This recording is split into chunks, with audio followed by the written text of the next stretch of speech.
Cindy Sherman, the American photographer, once said, "The still must tease us with the promise of a story the viewer of it wants to be told."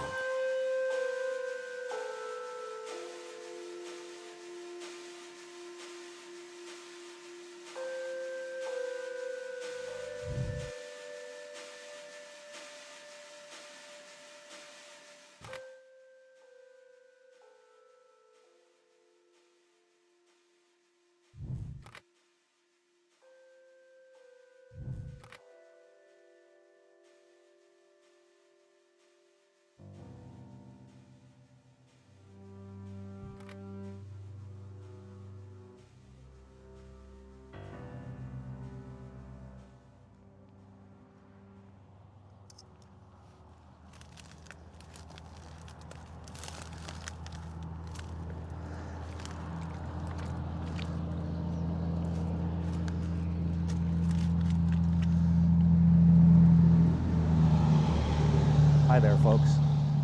Chris here. Welcome back to Flytography. I'm here on my raft in the canal adjacent to the St. Lawrence River, just downstream from the historic town of Cardinal. I'm trying to surf my way home. Just kidding. I shoot in series. This composition is part of my Broken Things. I was just driving along Highway 2, glancing at the canal over the abutment here, the embankment, and I noticed this destitute old dock, beautifully weathered. Some of it looks to be quite old. Odd car spring on it, a cinder block, and a bunch of flotsam and jetsam, containing numerous pieces of plastic, of course. Long exposures. That's one of the thematic components of my Broken Things series. If you've watched before, you'll know I use a 10-stop filter for most cases. I shoot ISO 100. Right now I'm shooting f11 to f13, the odd f8 on a Sigma 16 on my Sony APS-C. That limits me to ISO 100. My exposures are rendering out at around 13 seconds. Have a look, let me know what you think. Historic site, old, broken thing. I'm talking about the dock, not me, because I'm a lunatic that way.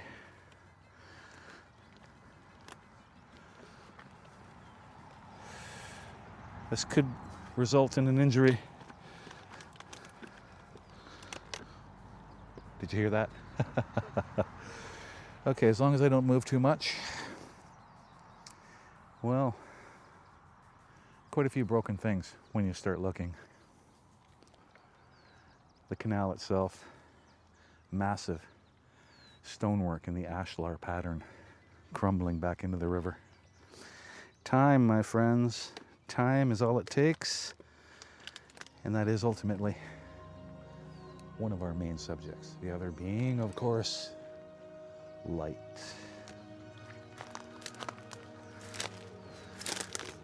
Poison parsnip, biting insects, treacherous slope.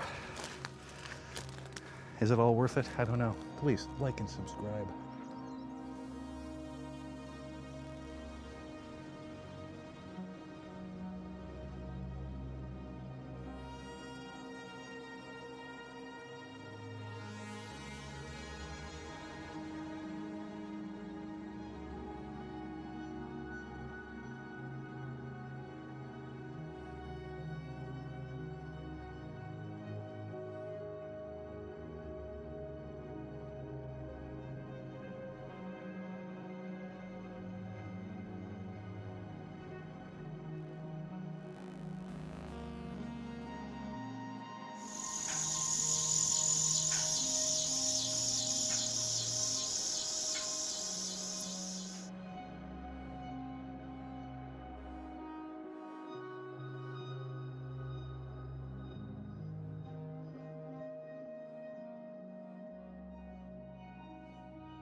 Which way do you reckon the wind blows for you as a photographer? Are you a single shooter or a series shooter? Do you like the decisive element of visual compression that you can achieve in a single image and tell a story? Or do you prefer an expanded, more in-depth narrative? One that explores the interstices, the spaces in between successive images. Do you enjoy the sequencing, the contrast, the to and fro-ness of a series? I like them both.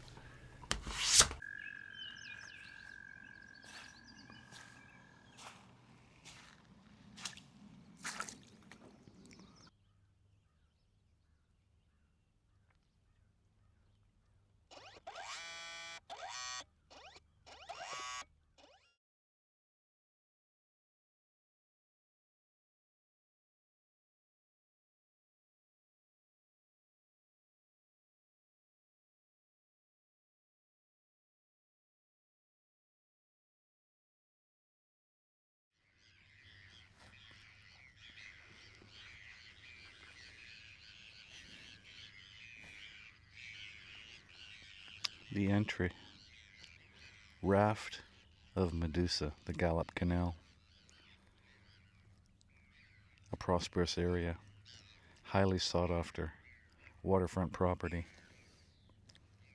with elements of past recreation and prosperity sitting there in plain sight, wasting away.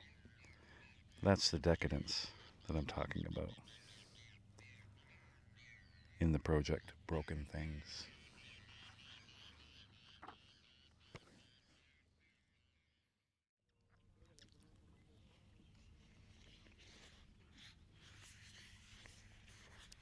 Absorbing your surroundings, developing your situational awareness, the weather, the wind, which way is it blowing, what kind of clouds are they, what wildlife is around, can you smell anything? That's all very important, just as important as actuating a shutter or capturing a latent image with a sensor.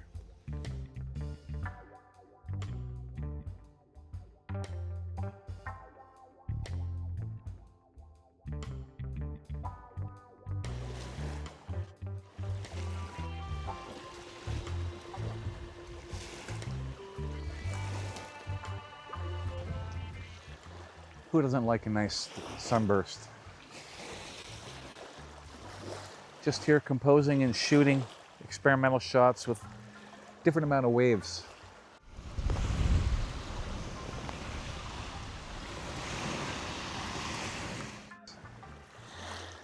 The entire river is broken, as I've described in previous episodes. Still beautiful, but broken. For example, I just got some great photographs of a Canadian and an American border patrol boat meeting in the middle of the river here on the border. That's a first. Interesting photographs, drifting in the current, right on the border. Very similar boats, but the Americans was slightly better, of course. We have guests in the adjacent site. I'm probably not going to launch here. Another kayak day. Given the wind, I think I'm going to opt for the inside channel.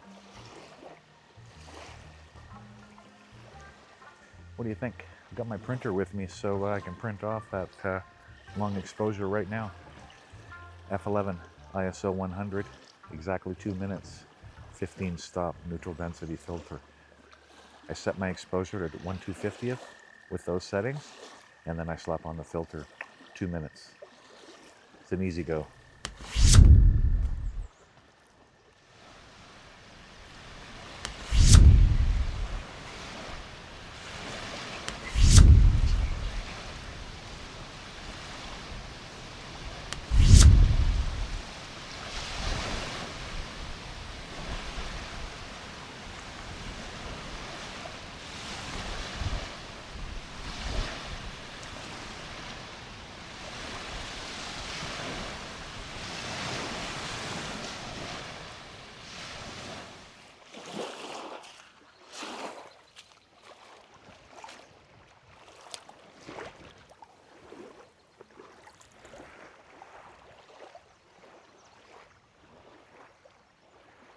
spalted limestone, the perfect skipper. 7. Which reminds me, I made a little theatrical short about what Shakespeare thought about telling artists about restrictions and what they could and couldn't do, and how many types of things they could do, how many types of characters they could inhabit over the course of their life.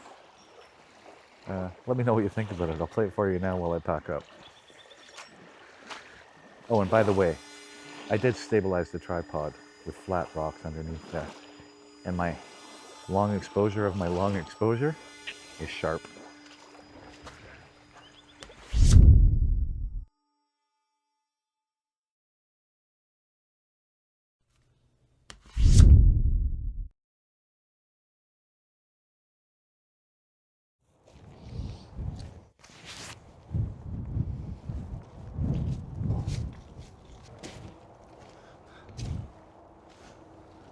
All the world's a stage, and all the men and women upon it, merely players.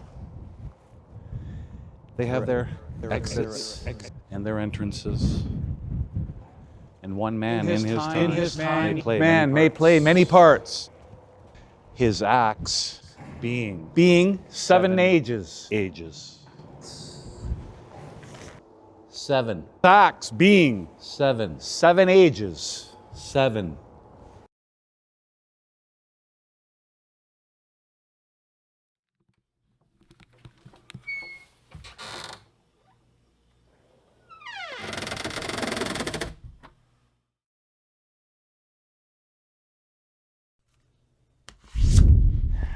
Well, here I am at launch.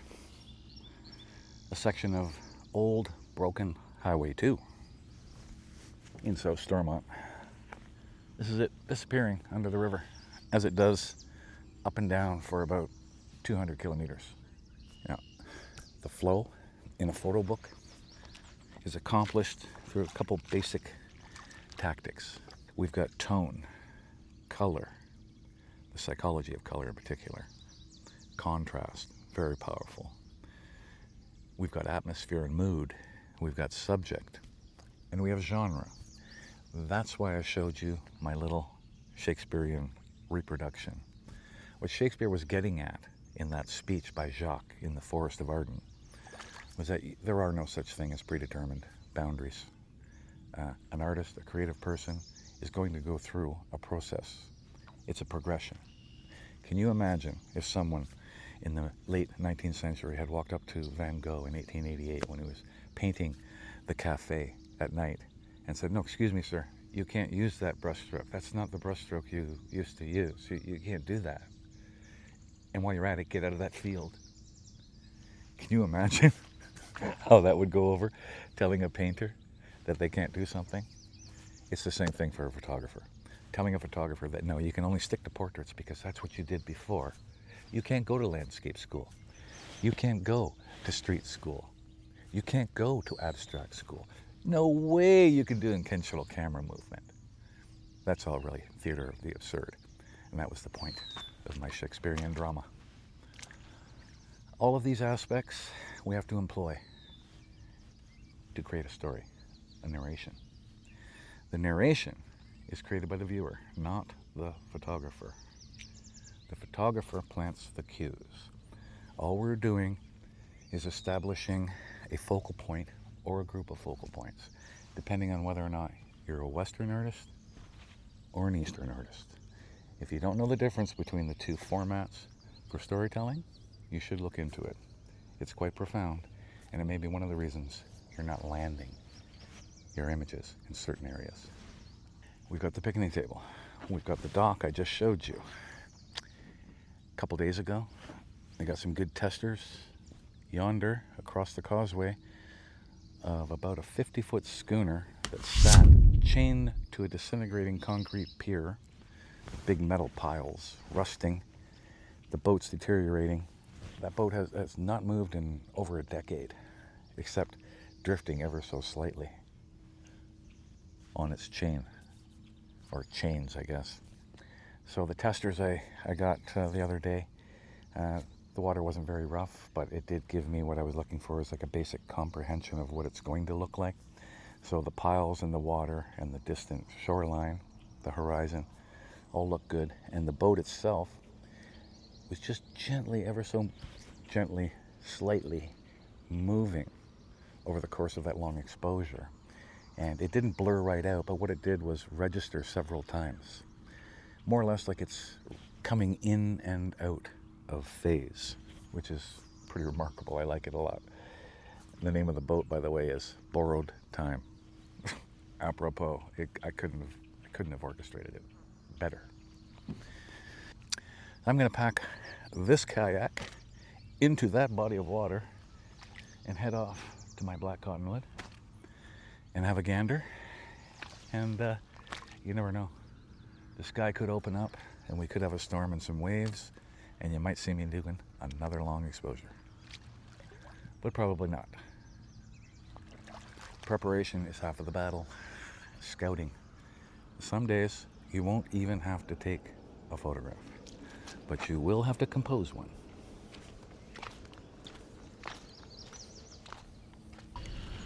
The format of the book will be an analog for the river, displaying all of the characteristics of flow: turbulence, laminar, mirror, and stagnation, eddy, gyre. That's the challenge in establishing the flow of the narrative.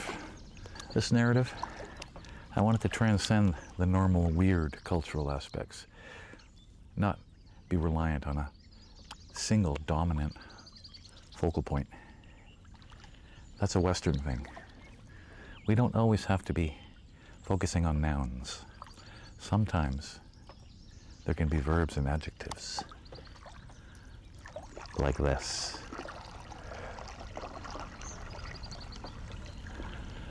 The secret bay. Now can you see why I want to do my long exposure for the natural aspect here? I can walk all throughout this bay and shoot this tree from any angle. And in rough weather, boy oh boy does it shine.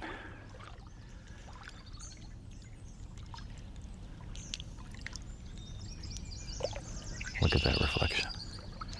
And now, as you know from some of my previous work and other long exposures you've looked at, we do obtain interesting reflections in long exposures of turbulent water. I hope you can see that the way I see it. Impressionist and realist at the same time. Wow! There, now we can see it. You see the way the limbs from these black willows are pointing towards the fallen comrade in the trees, in the water, I mean. And you probably can't see it in this image, but the stones and the color of the water leading you in, this thing's surrounded by a sort of a natural vignette of other structures. That's sort of touching on that subject that I mentioned before about multiple focal points with a main focal point. Examining a photograph as if it were a journey. So I'm obviously making do with what I have. I can use the hi-hat on the kayak.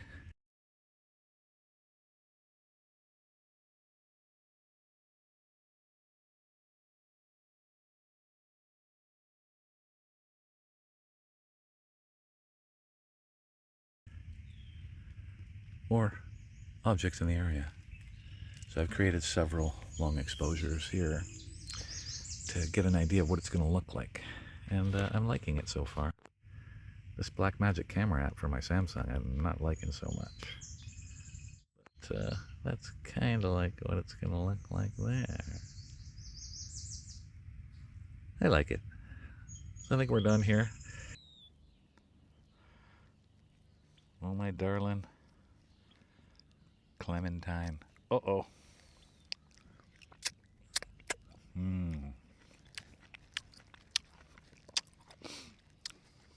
juicy.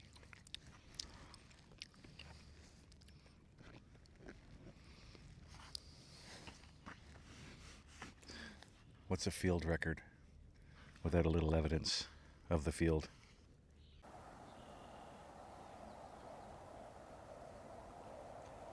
End of day. Sunset. I hope I got that sun star. Or I blew that just like I blew the eagle.